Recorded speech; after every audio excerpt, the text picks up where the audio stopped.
Kasus penganiayaan yang dilakukan Mario Dandi Satrio, anak pejabat Ditjen Pajak Rafael Alun Trisambodo, terhadap David Ozora Latumahina, viral dan membuat heboh publik. Kehebohan tersebut berawal dari video yang beredar di media sosial Twitter.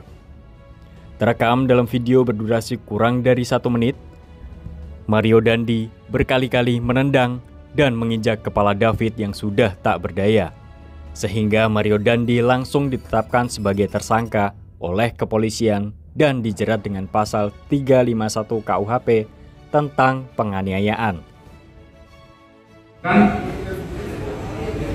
Berdasarkan keterangan saksi-saksi, barang bukti, dan alat bukti yang kami dapatkan, maka kemarin kami telah menetapkan saudara MDS sebagai tersangka. Dan kami telah melakukan penahanan terhadap saudara MDS yang berusia 20 tahun. Selanjutnya, teman dari tersangka Mario Dandi Satrio, yakni Shane Lucas, juga ditetapkan sebagai tersangka karena merekam aksi penganiayaan yang dilakukan Mario Dandi Satrio di Kompleks Grand Permata, Pesanggerahan, Jakarta Selatan. Kapolres Metro Jakarta Selatan, Kombes Pol Ade Arisyam, mengatakan Shane turut memprovokasi saat penganiayaan. Shane dijerat pasal 76C Jungto pasal 80 Undang-Undang Nomor 35 Tahun 2014 tentang Perlindungan Anak subsidiar pasal 351 KUHP. Kami mendapatkan sebuah fakta baru yang akhirnya mengarah pada saudara S alias SLRPL usia 19 tahun, warga Kelurahan Srengseng, Jakarta Barat, yang merupakan teman dari tersangka MDS atau tersangka sebelumnya, yang akhirnya kami menetapkan yang bersangkutan sebagai tersangka. Pacar Mario Dandi berinisial AG yang masih di bawah umur ikut terseret karena diduga menjadi pemicu peristiwa penganiayaan tersebut. Sehingga polisi akhirnya menetapkan AG sebagai pelaku dalam kasus penganiayaan yang membuat status Agnes menjadi pelaku berdasarkan sejumlah bukti yang telah ditemukan penyidik. Simak peran AG dalam kasus penganiayaan yang dilakukan Mario Dandi pada David Ozora. Kami menambah konstruksi pasal baru terhadap tersangka-tersangka ini. Ya. Kemudian yang kedua, ada perubahan status dari AG yang awalnya adalah anak yang berhadapan dengan hukum, berubah menjadi atau meningkat statusnya menjadi anak yang berkonflik dengan hukum, atau dengan kata lain berubah menjadi pelaku. Anak AG, kami selalu sebut anak AG, ya, ini anak yang berkonflik dengan hukum. Itu pasalnya adalah 76C Junto 8 pasal 80 Undang-Undang Perlindungan Anak, dan atau 355 ayat 1 Junto 56 subsidiar 354 ayat 1 Junto 56 KUHP lebih subsidiar 353 ayat 2 Junto 56 KUHP lebih subsidiar 351 ayat 2 Junto 56 KUHP. Tentang ancaman maksimal nanti ahli pidana yang akan menyampaikan, karena di sini sekali lagi rekan-rekan sekalian, secara formil terhadap anak di bawah umur itu ada perlakuan yang berbeda. Demikian juga apabila anak sebagai korban ada secara material dalam Undang-Undang Perlindungan Anak. Kasus penganiayaan yang dilakukan Mario Dandi Satrio menjadi sorotan masyarakat karena Mario merupakan anak Rafael Alun Trisambodo, Kepala Bagian Umum Kantor Direktorat Jenderal Pajak atau DJP Jakarta Selatan. Dan David adalah anak dari pengurus GP Ansor Pusat. Bahkan, para pejabat seperti Menteri Agama, Menteri Keuangan, Menko Polhukam, dan beberapa tokoh NU seperti keluarga mantan Presiden RI Gus Dur juga turut menyambangi rumah sakit untuk melihat kondisi David. Diinformasikan, pemicu penganiayaan tersebut diduga karena AG kekasih Mario Dandi Satrio mengadukan pengalaman tak menyenangkan yang pernah dilakukan David. Tersulut emosi, Mario dan kekasihnya mengajak David bertemu guna mengonfirmasi peristiwa tersebut yang berujung insiden penganiayaan. Imbasnya, netizen dengan kekuatannya berhasil menyorot gaya mewah keluarga Dandi, termasuk harta sang ayah Rafael Alun Trisambodo yang tidak masuk akal untuk ukuran ASN Eselon 3. Dari laporan harta kekayaan penyelenggara negara atau LHKPN Rafael Alun Trisambodo, total harta kekayaannya per 2021 sebesar 56,1 miliar rupiah. Dalam dokumen itu, dia hanya melaporkan kepemilikan 2 kendaraan, yakni Toyota Camry tahun 2008 dan Toyota Kijang tahun 2018. Netizen pun menyoroti tidak adanya mobil Rubicon dan sepeda motor Harley Davidson dalam laporan harta Rafael Alun Trisambodo. Pasalnya, kendaraan mewah itu menjadi barang bukti dalam kasus dugaan kekerasan dan kerap digunakan dan dipamerkan oleh anaknya di media sosial.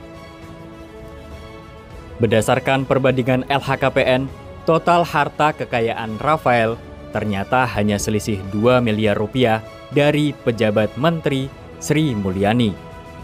Sri Mulyani tercatat melaporkan kepemilikan 1 kendaraan, yakni motor Honda Rebel CMX 500 tahun 2019.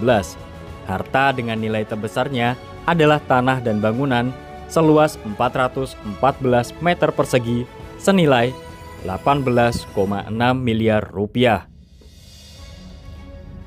Akibat peristiwa yang menyita perhatian publik tersebut, Rafael Alun Trisambodo meminta maaf kepada David, keluarga ayah David, serta keluarga besar PBNU dan GP Ansor atas kasus pengeroyokan yang dilakukan oleh anaknya, Mario Dandi Satrio.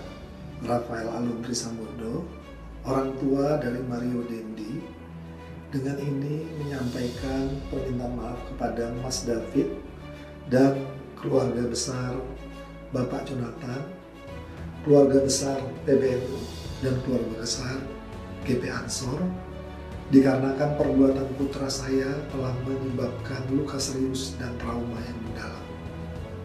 Saya selalu mendoakan kesembuhan Mas David, dan dalam kesempatan ini saya juga ingin menegaskan bahwa hal ini merupakan masalah pribadi keluarga kami, dan kami akan mengikuti seluruh proses hukum yang sedang berjalan sesuai dengan ketentuan yang berlaku. Saya menyadari bahwa tindakan putra saya yang salah sehingga merugikan orang lain dan menimbulkan kegaduhan di masyarakat. Terkait harta yang menjadi sorotan masyarakat, Rafael mengatakan sebagai bentuk pertanggungjawaban dirinya siap memberikan klarifikasi terkait harta yang dimilikinya. Terkait pemberitaan mengenai harta kekayaan saya, sebagai bentuk pertanggungan jawab, saya siap memberikan klarifikasi terkait harta kekayaan yang saya miliki. Saya siap mengikuti seluruh kegiatan pemeriksaan oleh Inspektorat Jenderal Kementerian Keuangan. Saya juga meminta maaf kepada keluarga besar Kementerian Keuangan karena dengan adanya kejadian ini berpotensi menurunkan reputasi institusi dan kepercayaan publik yang telah dibangun selama ini. Sekali lagi, saya meminta maaf atas kesalahan saya dan keluarga saya. Terima kasih. Desakan publik terhadap kasus ini mengakibatkan jabatan Rafael sebagai Kepala Bagian Umum DJP Kanwil Jakarta Selatan harus berakhir setelah Menteri Keuangan Sri Mulyani mencopot Rafael Alun Trisambodo dari tugas dan jabatannya hingga sebagai ASN. Pada tanggal 23 Februari yang lalu, Inspektorat Jenderal telah melakukan pemeriksaan kepada yang bersangkutan. Di dalam rangka untuk Kementerian Keuangan mampu melakukan pemeriksaan, maka mulai hari ini Saudara RAT saya minta untuk dicopot dari tugas dan jabatannya. Dasar pencopotan dari jabatan struktural adalah pasal 31 ayat 1 PP 94 tahun 2021 mengenai disiplin pegawai negeri sipil. Pencopotan Rafael Alun Trisambodo berdasar pasal 31 ayat 1 PP 94 tahun 2001 mengenai disiplin ASN.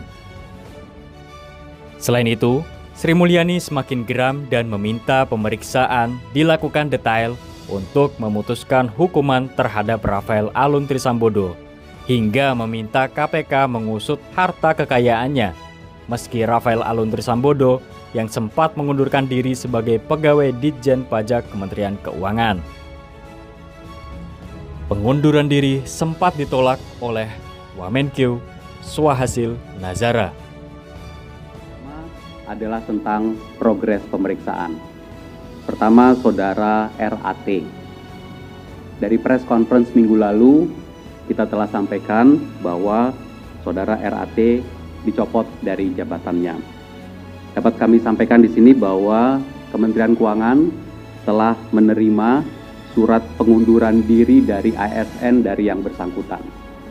Surat pengunduran diri tersebut tertanggal 24 Februari 2023 dan kami terima pada tanggal 27 Februari 2023 melalui Direktorat Jenderal Pajak.